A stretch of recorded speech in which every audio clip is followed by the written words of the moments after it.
Good afternoon, everybody. Welcome to the I Voted for Pedro Show. I'm Ted, the voted part. This is Pedro, Morning. of Good Niners afternoon. DNA. Welcome. It's a Victory Monday. And how are you doing today, Pedro? I'm good. I'm good now. As you can hear, my voice is a little croaky, and that's because I am one of those people that scream at the television. And it was stressful. I don't want to go through that again. I can't go through that sort of stuff. I've got enough going on in my life to add to my football team doing that to me. But we got the win. Lots to chat about. Keen to get into it. There we go. Awesome. Well, thanks for staying alive and making it here. I'm glad to have you. I too was extremely stressed out. There were definitely points during the game where I thought that we were going to lose the game. And I woke up Sunday morning still kind of wondering how the heck we had won the game. So it was pretty incredible. Some of it was not super surprising, though, to me, because in my article I'd written, I thought it was going to be a close game, and that the more it rained, the less confidence I had in the 49ers. And really what I meant was in Brock Purdy, because ever since the Cleveland Browns game, I've been questioning his ability to be a wet weather quarterback. And a lot of that was really confirmed, especially right off the bat. He came out wearing a glove. And that's something that we had talked about quite a bit the season. And it seemed like he got a better grip on the ball to be able to throw a really nice, clean spiral. However, I think sometimes with a glove, you can get too much of a grip on it, and then you can't really control the release properly. Yeah, it sticks and it hooks. But nonetheless, we'll talk about all that stuff. We got Red Jet Shell in the house, just saying hey to the chat. Got Steven in the house saying hey. Raphael 562 in the house. He says, "What's up, Ted, Pedro, and everyone?" Wouldn't be Raphael if the next chat wasn't like and subscribe, everyone. Yeah, that's a good reminder that we're streaming to both channels. So if you're on TED Talks Ball, make sure you get over to Niners DNA and give Pedro a like and subscribe. Same thing if you're on his channel. Hit me with a like and subscribe. If you're on a browser, make sure you open up 2 tabs because it doesn't. The main thing is just make sure to mute one of them so that it doesn't get confusing. But I'm just doing that actually right now so I can follow my own advice. But Pedro, I feel like I've been talking for a minute, so I want to let you jump in. Well, there's something that Raphael just said when Jennings had the Debo play. And I was the same. When I saw that happening, I was like, has Kyle lost his mind? But if you saw in the presser afterwards, and this is sometimes the problem with Kyle, and look, I'm not one to judge because I was in the fetal position, nearly the whole way. So for him in that moment, he forgot to add a bit of verbiage to that call to not give it to Juwan Jennings, and so that was not meant to happen. So anyway, I just wanted to get that in. But a little update from David Lombardi. This is 31 minutes ago. Shanahan says no fracture for Debo, but it's still hurting too much for the 49ers to know whether or not he'll be available for Sunday's NFL title. And well, they were going to do that. You knew Kyle was never going to say of course he's playing or not. He's going to make the Lions game plan for both eventuality. So whichever it is, they'll have 50% less reps going, with defending Debo or with defending no Debo. Of course. But the reason I bring it up is that the thing that we've discussed in the past is how Debo is so important to this offense in the way he creates, 2 minds for the defense. Where are we going here? Are we going to Debo? Are we going to Christian? Are we going to 3rd and 1? Are we going to BA? It's just one less of those people to worry about, which again was, I think, one of the things that led to Brock struggling some that led to the rain. But one thing off the bat I wanted to say, Ted, is that for everyone can say, and all the media, the talking heads, the Colin Cowards, the John Middlecoffs, which I watched yesterday, all saying, that are they thinking about what's happening with that San Francisco in the quarterback position? For at the time that it mattered, Brock delivered. And for me, that's all that matters. Of course, I'm worried about the wet weather stuff. That is going to be a problem, I think, for a lot of quarterbacks. It especially is for him.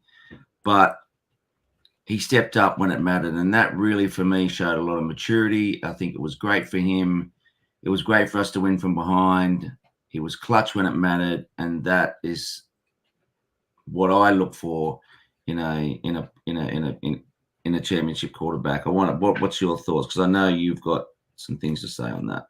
No, I agree completely. I think that it was really great to see. I was one of the people saying, like, if you're going to start comparing Brock to Montana, then we need to see some more come from behind wins. Yeah, we're ready to make that kind of a comparison. So that was a nice one, despite what Keyshawn Johnson said, where he was like, "Oh, well, it's only 4 points. We need to see a comeback from behind for 14."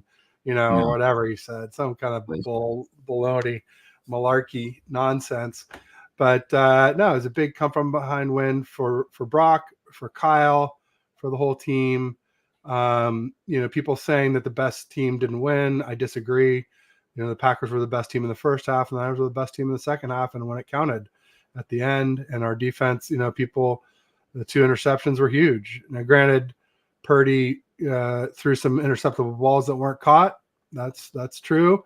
But, after the Ravens game where, 3 tip balls were intercepted, when tip balls were only intercepted at a 3% rate, we even saw it, with the Ravens. Kyle Hamilton had another tip ball come right to him and he dropped it, because he wasn't playing against Brock, so he couldn't catch it, So, I think it was a big win, and it bodes well, especially since it looks like a dry weather forecast this weekend, not just Sunday, but Wednesday through Wednesday. It's possible that could change, of course. It's a ways out from now. Something could shift, but last week I was saying, it was going back and forth all week, rain, no rain, rain, no rain, and one day, when it was no rain on Saturday, I noticed it was rain on Friday and rain on Sunday. I'm like, that worries me, because if the rain on Friday is late or the rain on Sunday is early, then it could rain Saturday. And sure enough, it did. So it sucks that we have to worry about it, but it seems like, I'll knock on wood, reasonable that we shouldn't have to at least the rest of this season. And, we got a big game, obviously, this week with the Lions, who kind of like the Green Bay Packers. I think they're probably a little bit just happy to be here. They've never made it to an NFC Championship game before, so they've obviously never made it to a Super Bowl before. But they're a good team. They're a better team than the Packers. Maybe not as hot, but definitely a lot more weapons. And for me, the big thing with them is, Aiden Hutchinson is playing well lately. One of the best edges right now. And they got CJ Gardner-Johnson back, who I was really big on, laying into the Eagles when they let him go. And, I never liked him. I didn't think he was that great of a player for New Orleans, but he definitely was really good for the Eagles. And I had a feeling he'd be really good for the Lions. So that's a lot. So I'll let you run with it for a minute here. And the other thing that you mentioned this morning when we first got on was that they had signed Zach Ertz, which that's right. I think is a really good compliment to Laporta. I think Laporta's got the same hands as Kittle, even though he dropped that ball. And that was just one of those things where I think the pressure was on. You could see he turned his head because he wanted to get upfield. He wanted to get up north and south. But the one thing, there's a couple of things I wanted to mention and get some feedback from the audience is that one is like a technical thing whereby our secondary was slipping over a lot.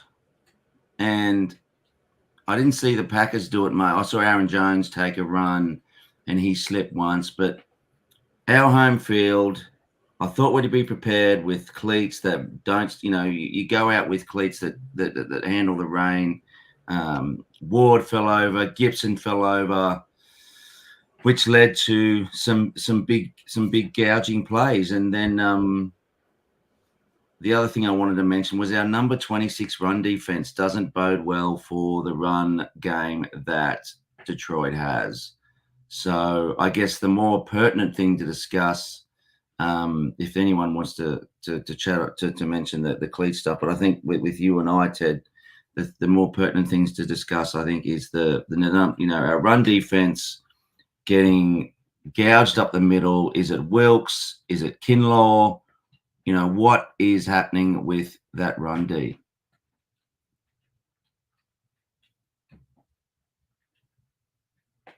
Can't hear you. Sorry, I coughed earlier and I wanted to shield you guys from it. Then I left the mute on. Real quick, I wanted to go through a couple comments. Raphael was saying Kyle was owned 31 trailing in the fourth quarter. That's important. He said Moody came in clutch, and Purdy loved, and the kicker cost them the game. That's true. Carlson missed a key one that would have made it a tie game at the end instead of us winning. Worried the Lions players are going to take out some of our weapons. We'll come back to that here. Goff is 3-7 against Niners. We'll come back to that too. Let's talk about what you're talking about before I forget. So the run game, the run defense, part of our run defense was Hufanga and Jair Brown, our big hitters, and Logan Ryan is not. Okay, so that's part of it. Where is Jair Brown? I think we're just playing Logan Ryan because he's a vet and because Jair started to make some rookie mistakes right before he got injured. I think he's okay to play. Or maybe they're just like giving him an extra week. I don't know. But it seemed like they were both 100%, and we chose Logan Ryan over Jair Brown. I don't know. There hasn't been much publicity around it, to be honest, or press to know what the official word is. Or maybe I just haven't been looking and maybe it's been said and I just missed it. If anybody knows, let us know. I don't want to spread any bad information, as always. Another thing about our run defense is that our run defense was largely untested most of the year, being a front runner, being up a lot on these teams, blowing teams out by 10 points. You can't run the ball when you're down by a lot, when you're trying to come back from a big deficit. So a lot of teams just couldn't run against us to find out how good our run defense was. And then Green Bay's offensive line is actually really underrated and pretty darn good. And so, if you've got and Aaron and whatever Green Bay's ranking on running was, it was severely less because Aaron Jones was dinged up most of the whole season. Yeah. And he's right there, I think, maybe with Jahmyr Gibbs as the two best running backs not named Christian McCaffrey.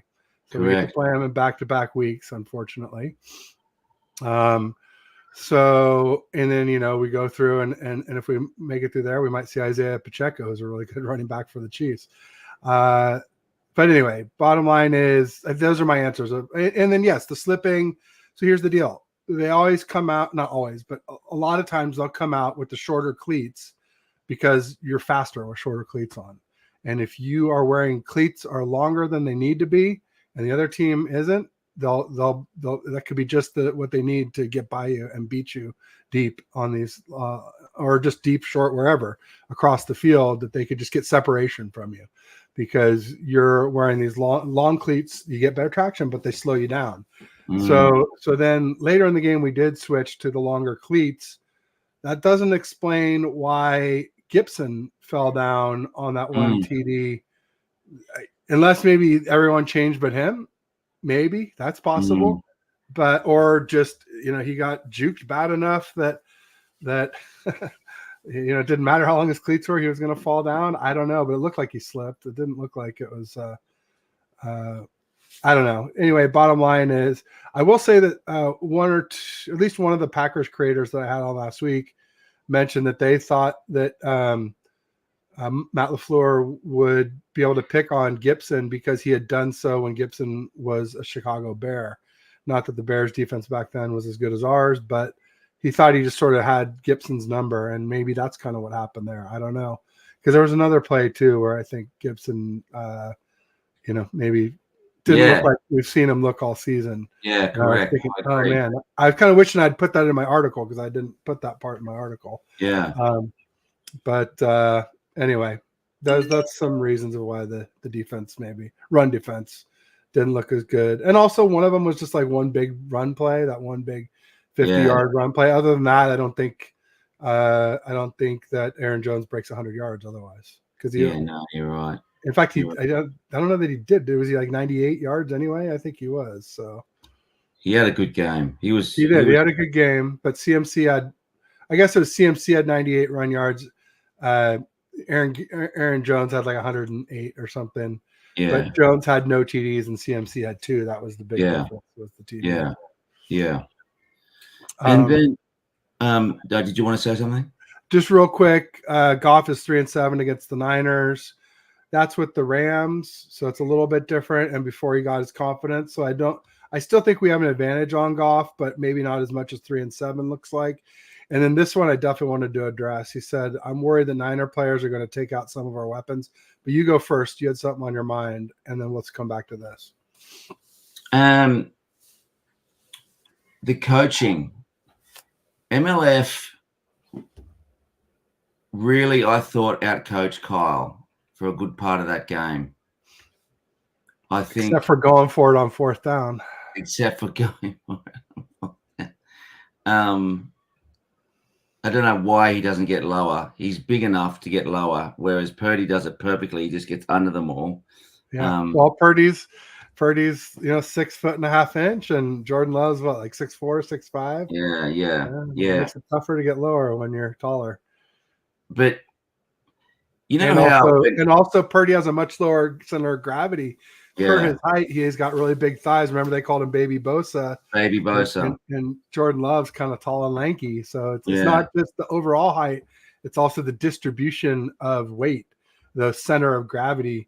I'd say Purdy's, should be 3 inches lower based on height, but I bet it's more like 5 inches lower based on build. Yeah. But I just think that Matt LaFleur had a really good game plan. I think he's a really good coach. I think the Packers are set up for a good run for the next. Yeah, we're going to be seeing them.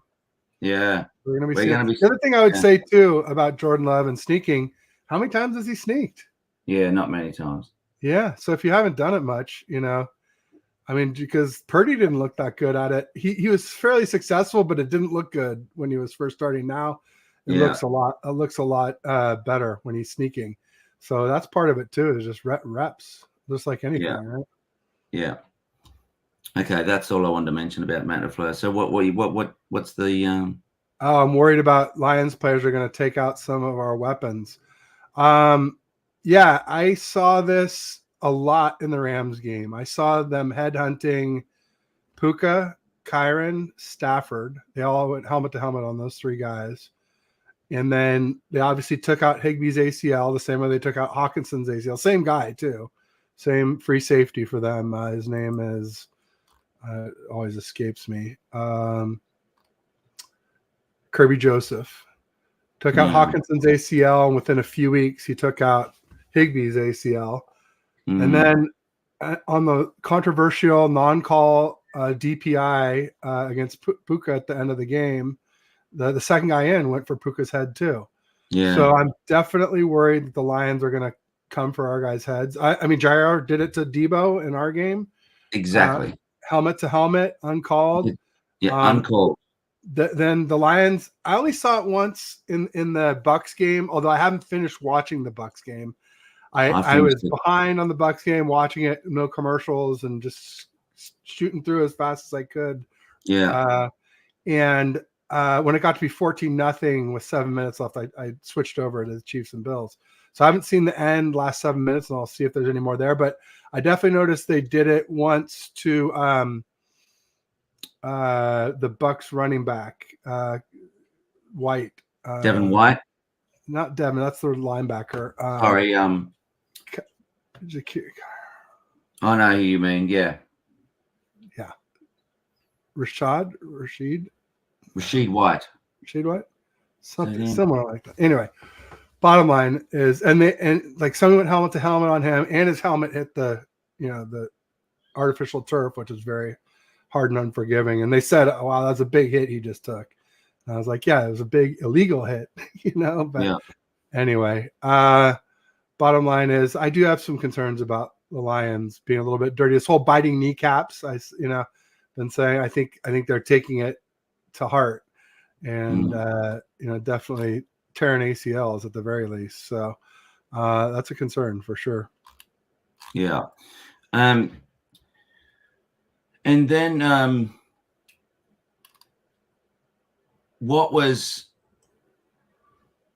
I just want to go back to to get your thoughts on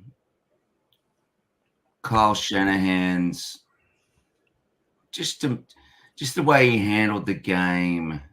So Olsen was saying that he can see that he trusts his quarterback because he's got him in the shotgun and all that sort of thing. How do you think he handled the game? How do you think he handled it? I thought he handled the comeback pretty well, but yeah, what would you, if you had to grade LaFleur and Shanahan's coaching, what would the grades be? I'd probably give LaFleur a B+, and I give Shanahan a B or a B-. I think LaFleur coached a little bit better. Kyle didn't run the ball enough. Purdy's thrown the ball 39 times. That's the most he's ever thrown. Yeah. We all know he's not good in the rain. Like, he wore the damn glove. That's right. It's like waving the white flag that this is all true. And yet, you just got him throwing the ball so much. I think there are things Kyle could have done better. But in the end, we did get the W. But I hate to say that because there's so many different ways we could have not got the W, especially if some of those interceptable balls have been caught, or if some of our interceptions were dropped the way they dropped them. We pretty for sure would have lost. So Red Jet says the only way our weapons are taken out is if us. Oh no, you mean, see, Red Jet. Anyway, you probably understand what I mean now by that statement. He didn't mean take them out like by covering them. He meant take them out by injuring them. Yeah, that's what I mentioned. You're not a pain in the neck, Rick. We like having you here. Welcome, Rick Diaz. Can you hold the fort for 5 minutes? My son, he's downstairs and he's calling me. We got comments. I'll just work on those. Yeah. Thanks, mate. Thank you. Help yourself. Alberto Soto says, I hate to bring the race card here, but if Purdy was black, all the analysts would not be speaking the same way I do. I'm about 7 round. It's reverse racism. I don't know. I just try and stay out of those types of conversations, Alberto. I'll just say I don't think it's really about race. I just think it's about draft position. I just think that it's, the fact that Purdy, like I said, his only elite physical trait is quickness. And so people have a hard time believing that you can be elite when you don't have a lot of elite traits, a lot of elite physical traits. The thing is about quarterback, the most important thing is, between the ears. And Purdy's got that in spades. So I do believe Purdy can be elite someday. I don't think in the rain, but, I don't think that's enough to poo-poo him. I think he's played elite in stretches. I just want to see longer stretches and less volatility in between the stretches. But, I think that I'll be calling Brock Purdy elite someday. I hope that I will. We'll see. I just don't want to see any cheap shots. Yeah, exactly. No, I agree 100%. There's no place for that. So much hate out there on Purdy. Yeah, with Keyshawn Johnson. A lot of moving of the goalposts. Oh, he's got to have a comeback win. Oh, well, 4 points isn't enough of a comeback win. Well, it is when you're down, and you've been losing most of the game. It's enough. It's enough for me. And everyone knows I've been one of Brock Purdy's bigger critics. So, we'll see. Shell says this has to be a clean game. I really hope so. But you never know. For D-line, must get Goff. He's a statue. Yeah, Goff's a statue. But, the Lions have one of the best offensive lines in football, including Penei Sewell, including Frank Ragnow, their center. One thing that is an advantage for us is Jonah Jackson got injured last night, their left guard, so that should be helpful. But their right guard Glasgow is outstanding, and so is their right tackle Penei Sewell. And then their left tackle Taylor Decker is no slouch either. So they have arguably one of the best offensive lines in football. When healthy, Jonah Jackson being out won't help them, but probably their most replaceable guy, I would say, on that offensive line. Even though he is a Pro Bowler, that's the kind of O-line they have. It's a murderer's row. So yeah, it'll be tough to get pressure on Goff, but if we do, he does tend to be a statue, no doubt about it. So why do you think Chase Young is the buy that we look? I think we might have got him for cheap. He's a rental. We did. But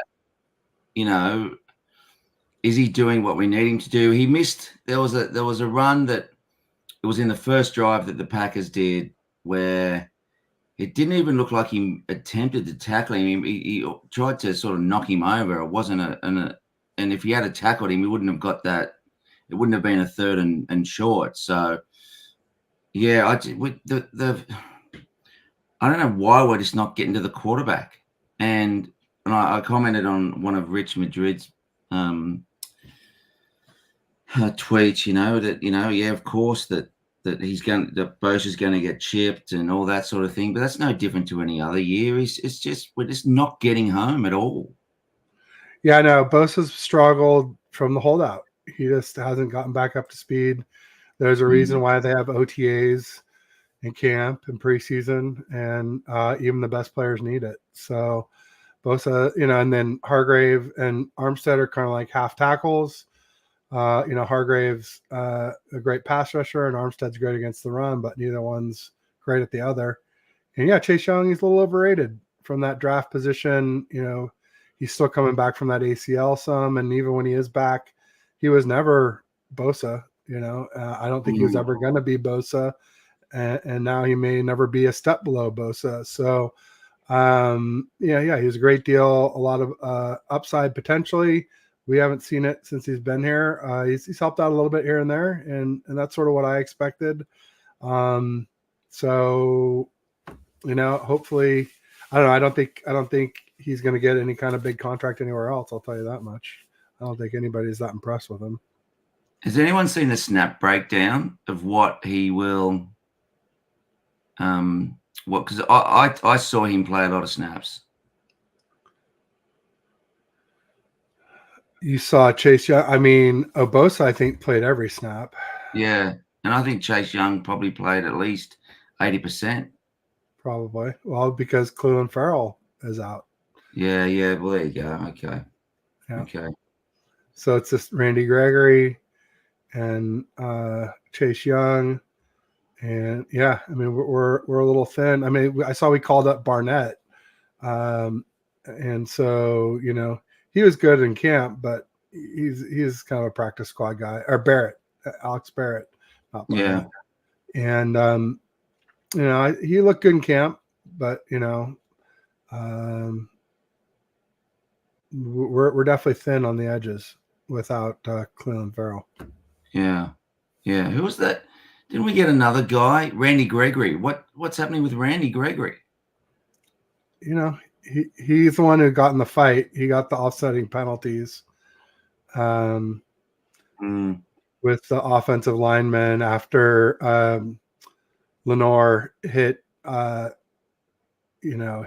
Jordan Love, and Jordan Love ended up flying away into the bench, but it was a legal hit from within bounds. It's legal. Yeah.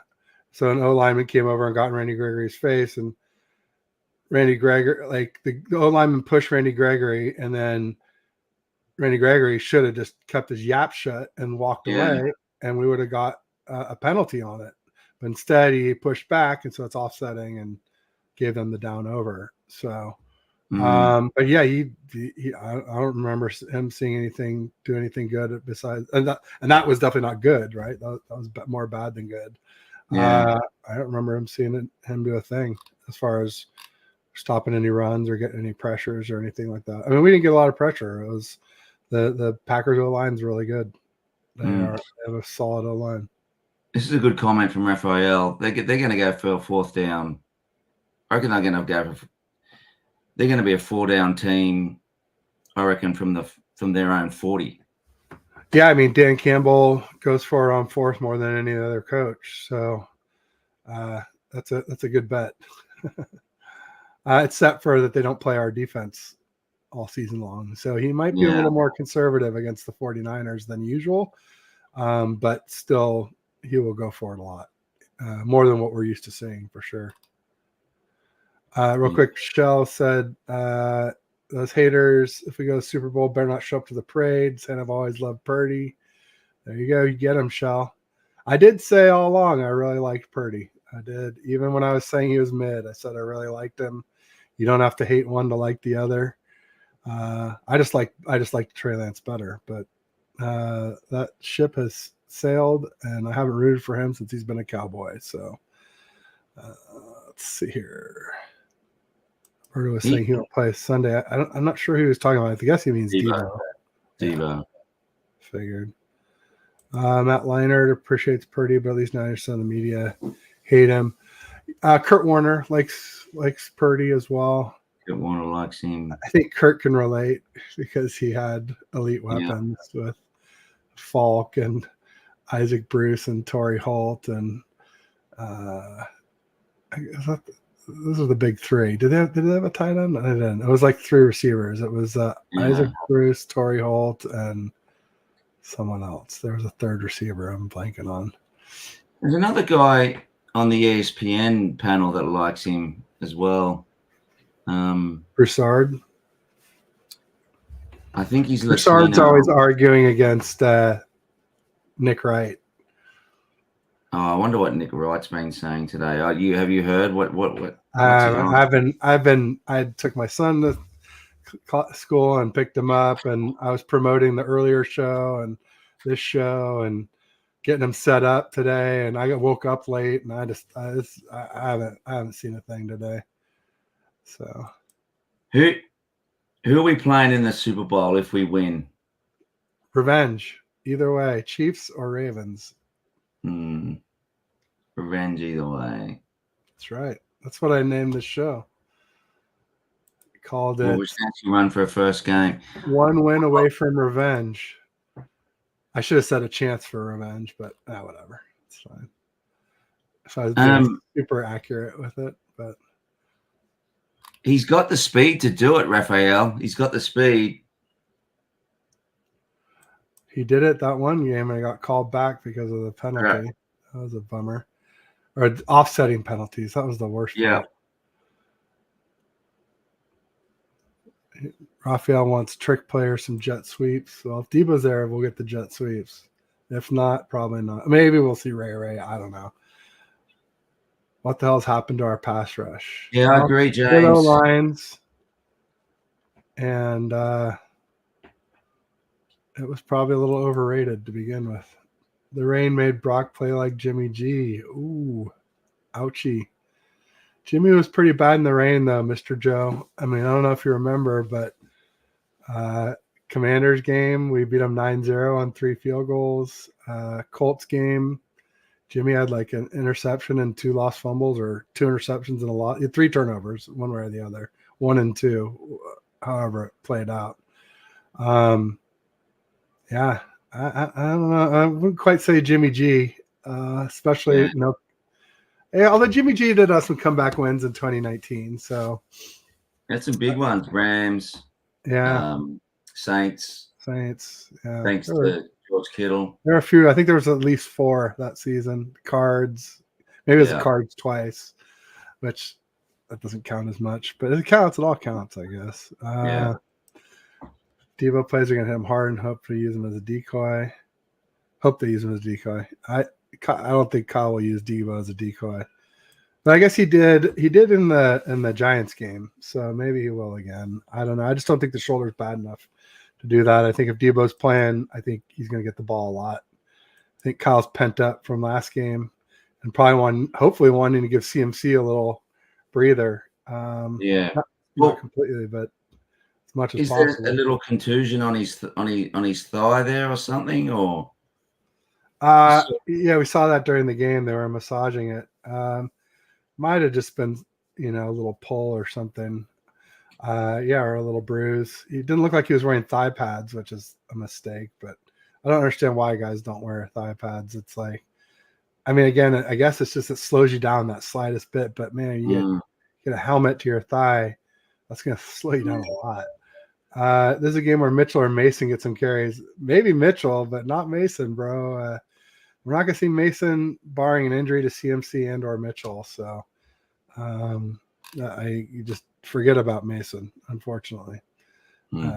He's Kyle made that clear when Grant asked him that. Grant said, what does Mason have to do to get more carries? And Kyle said, CMC and Mitchell have to get injured. Yeah. Okay, there you go. Kyle, playbook is limited when Debo's not on the field. Yeah, and I talked about this in the earlier show I just did. It's even more so when Debo gets injured during a game. If like this week, if we game plan all week without Debo and then he doesn't play, we'll miss him a lot less than you miss him when you game plan for 2 weeks with him in practice, taking all the reps, and all of a sudden someone's coming in and they haven't had any of the reps.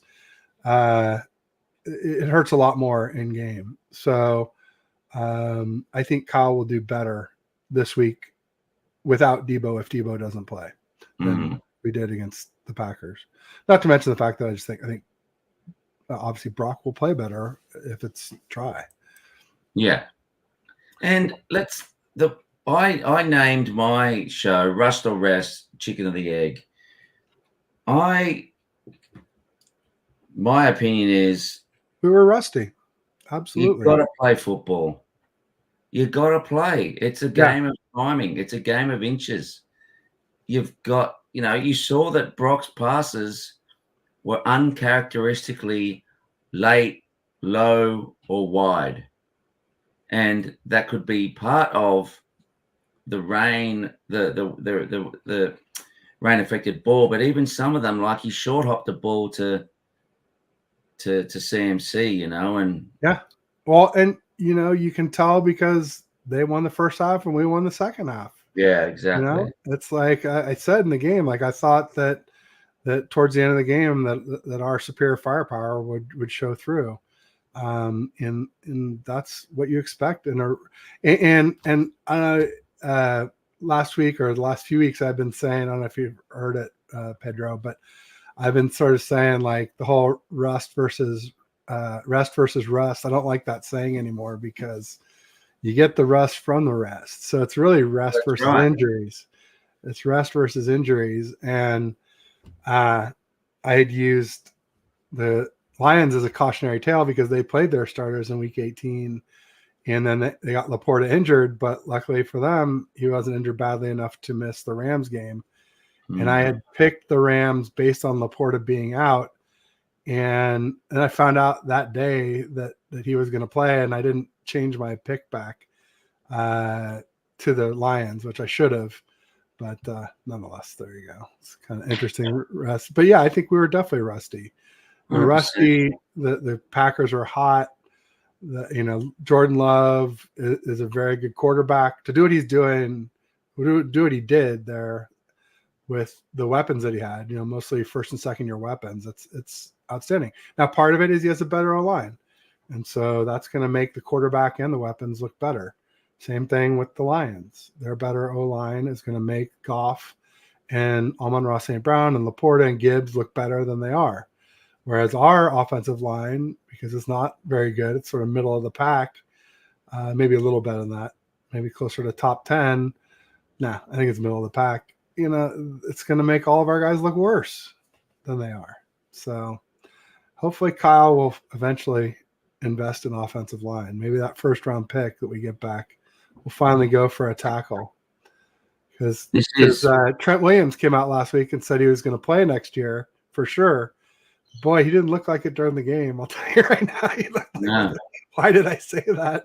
This is what it looked like. He was pissed. He was beat up. That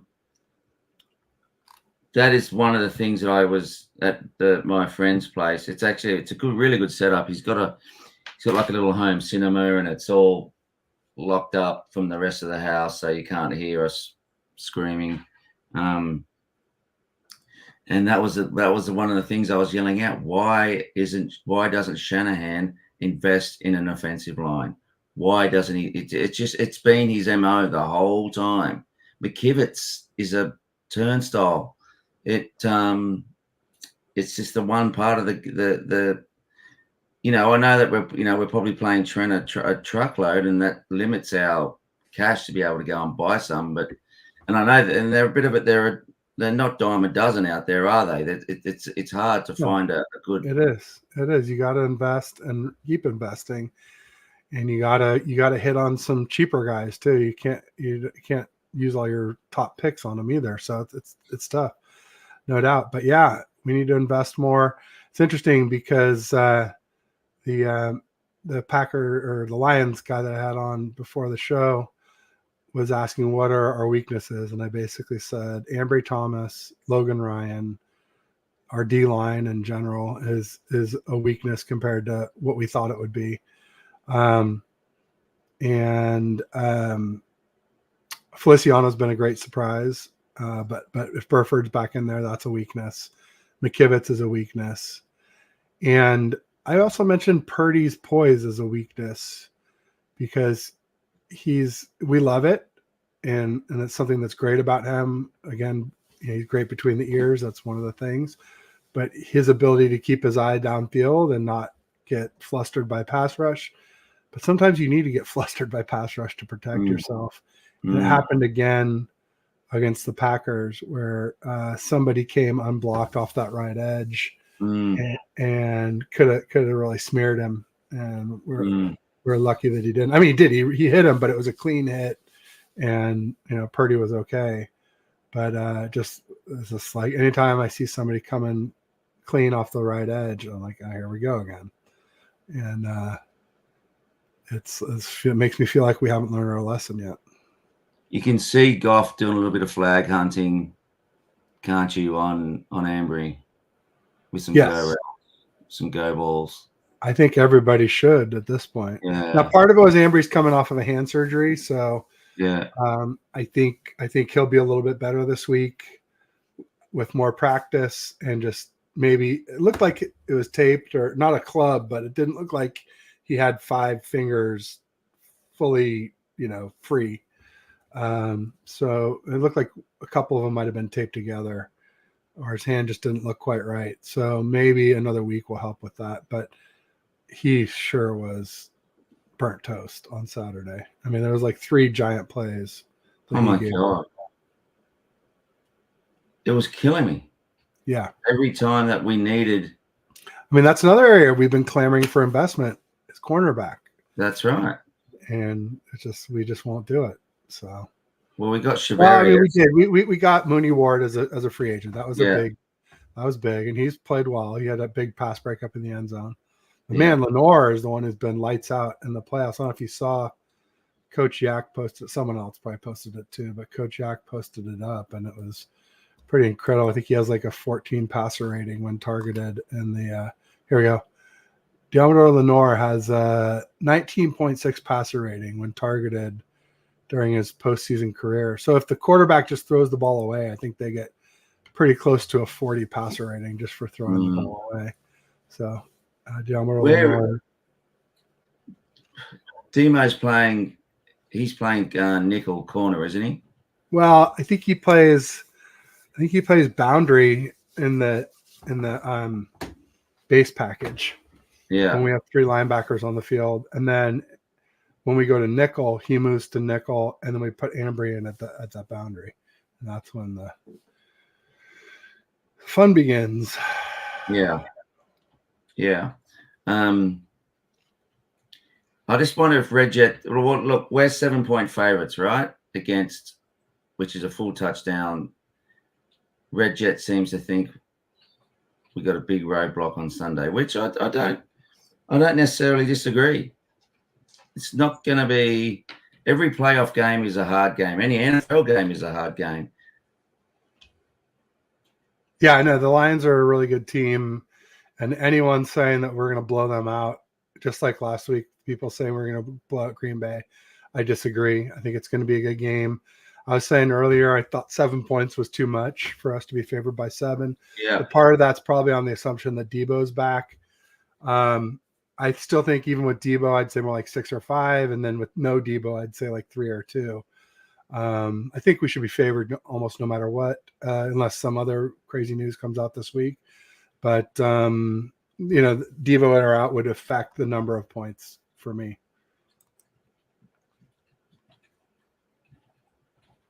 Hoping this extra rest helps out.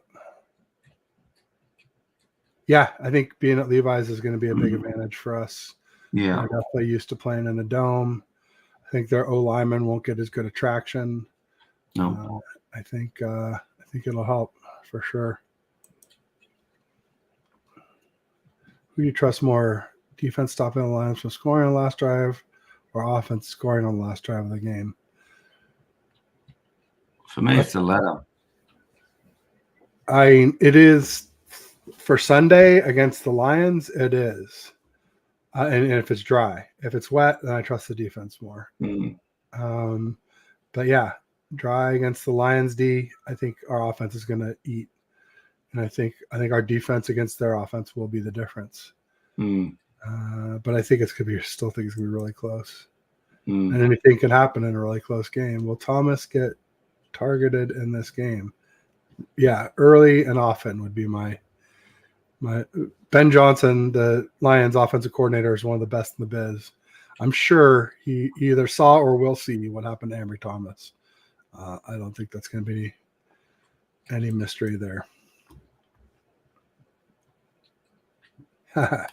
CMC to juice. I love it. Well, you know, Kyle's saving things, right? He's saving things.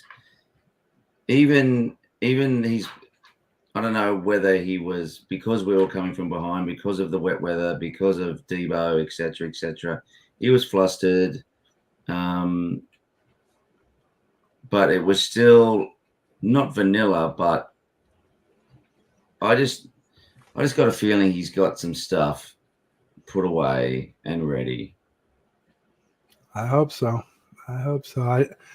I mean, I would have liked to see more of it on Saturday when I was pretty sure we were going to lose. But yeah, I thought well done. I really thought well done. I was getting ready to. I text my son, my eldest son, and I said he's a Ravens fan, and I said, look, please just go easy. You can give us a little bit of grief, but just go easy because I'm pretty upset at the moment. There you go. Well, it'll be interesting to see if the Ravens can knock off the Chiefs like they're supposed to. What was their? Let's see what that. 3 points. 3 points. Interesting. 3.5 now. 3.5. Yeah. Chiefs look good against the Bills, but the Bills were awfully banged up, and they dropped those 3 big passes, and they had that botched fake punt attempt. They really killed themselves in. Obviously, the wide right field goal. God, wide and right. The pain. I was like, and if they just missed it to the left, I'm sure Bills fans are so tired of hearing about wide right ever since the early '90s. Scott Norwood, famously, the Bills against the Cowboys kicked it wide right and lost the Super Bowl. So, have you got tickets to the Super Bowl yet, or are you not going to go? You won't go. Oh, I can't. There's no way. I can barely get time to watch games when they're on, let alone travel to and from them. Yeah. We still have the young son. He's still not sleeping 4 months in. And then I have my 4-year-old. He's turning 4 tomorrow. 4 it is. So that's exciting. Happy birthday. Yeah, it's exciting. He just learned how to ride a pedal bike, and first thing he did was go hop on the pump track and start trying to do jumps. The kid's got like no fear at all. I'm just like, son, you can't go on there. You're going to get hurt. You're not ready. He said, Daddy, I want to get hurt. I'm like, all right, go on then. It's how they learn. Yeah, he's got bigger cojones than me, that's for sure. David McNiner in the house. Make sure you check out his channel. It's LFG 49ers. Let's effing go. Absolutely. So what else we got? I mean, as far as earlier, I was talking to a Lions fan who was devoted to Detroit, and he was saying that they don't trust their kicker at all, but they like their punter a lot, who pins people deep a lot inside the 5 and 10 yard line. I'm like, wow, that sounds really familiar. So sounds like special teams is kind of similar. Whatever the Detroit Lions defense looks like on paper, just keep in mind it's looking a lot different in the playoffs because of Aiden Hutchinson ascending. Their first round middle linebacker is playing a lot better towards the end of the season. And now they got CJ Gardner-Johnson. So they got a guy kind of at each level playing better and better. They're not a great defense, but they're not a bad defense either. It won't be easy by any stretch of the imagination. And plus, if they're, like I said, hunting kneecaps, that's a whole nother story. Let's hope that doesn't happen. That field goal was going to miss anyway. They got tipped, right? You saw that, yeah? I don't know. Was it? I didn't have an opinion on it. It was going left. You thought so, huh? Huh. I thought that guy was kind of right in the middle of the line, and then it went left after it hit his hand. I don't know, but it's too short of a distance for me to really say, honestly. Unless he hooks his balls. Pause. I don't know. But if that's your opinion, then I'll take yours over mine since I don't really have one. Andy, I'm just trying to check. We're also getting short on time here. I know you got. It's just Lombardi's reporting the Brock Purdy pylon has gotten so intense that his receivers Debo and Brent are posting their displeasure about it. It's just they've got to know that it's just the media doing what the media does. Right? They know that we're good for engagement, and all you got to do is slander Brock Purdy, and we'll come clicking. It's just pretty much. And the guys on the shows, just one guy's going to take the opinion like, oh, he's elite. The other guy's going to say, no, he's not. And that's just all they're going to do is just, Here we go. So it says Ertz will start out on the practice squad. He'll play on the weekend. It's saying here, Tom Pelissero's Ertz will start on with plans to potentially elevate him for the NFC Championship game. He'll play. Maybe that's who somebody said would play. Of course he'll play. Yeah. I mean, unless he's just so out of shape or it takes him so long to learn the playbook that he can't. But I think they'll use him at least in a limited fashion anyway. Yeah. Yeah. It's funny that like everybody thought he was going to go be an Eagle, or people thought he was going to go to the Ravens, and he ended up with the Lions. It's interesting. Good thing he didn't pick the Eagles, I guess. Well, it says something that he's going there, but I'm not. Look, he's a good player. He adds another dimension. But, for how long has he not played for now? The whole season? I think it's been the whole season, yeah. No. The Cards released him. It's been a while, though. I mean, I want to say maybe mid-season. And I don't know how much he played for them before they released him. Let's take a look. Zach Ertz. And I like to go to Pro Football Reference. And so he played. Okay, so he played 1, 2, 3, 4, 5, 6, 7 games, but he had like 150 yards receiving in 7 games, 1 TD. So he was not doing a lot. So I don't know. Was he fighting through injury? I don't know. I don't know all the details with him. Didn't he have an ACL recently or something? I think he tore his ACL at the end of last season or something. Yeah. Yeah. So I don't know. So what? I don't think it's a huge deal to worry about, to be honest. I'm going to say that Zach. Sorry. I'm going to say he might get a catch or 2 or 3. I don't think he's going to be like, the Zach Ertz we remember. No. Just wrapping up for me here. Yeah. What's your prediction? I'm saying we're going to win the game 27-17. I haven't made one yet because of the whole Debo thing, but I'll probably say Niners 31 and Lions 24. Okay. As of right now, assuming that Debo plays. Yeah. Yeah. He'll play. He'll be fine. Needle him up. He'll be good. I think so.